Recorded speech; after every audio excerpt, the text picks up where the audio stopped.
they say the world's about to change. There's about to be big things happening. Big attacks. When was this? It was in early July. It was before 9/11.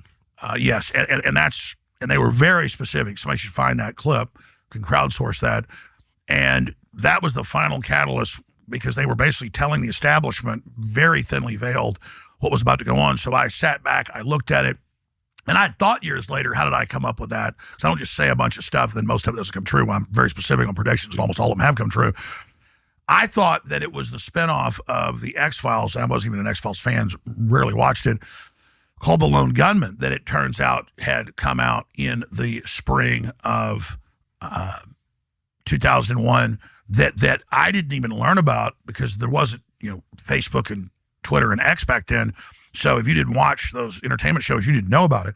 And then 6 months or so after 9/11, listeners start saying, have you seen this? And I had listeners send me VHS recordings off Fox TV of this episode where a criminal group in the U.S. government hijacks a jumbo jet in New York to fly it in the World Trade Center to blame it on a Central Asian terrorist so that they have a pretext to take over domestically with a police state and launch wars in the Middle East. Wait, this was on the X-Files? Yes, this was on the X-Files. And so later I thought maybe I got it from that.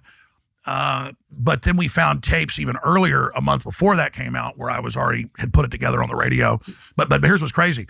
Then I got reached out by some of the hosts of the X-Files saying, hey, Chris Carter told us that the CIA came to him with the plot of this and asked him some of the scripts that they would ask him as a favor to put this in as a TV program. And then later I corresponded with Chris Carter via email. He talked about this in the news, like in entertainment publications.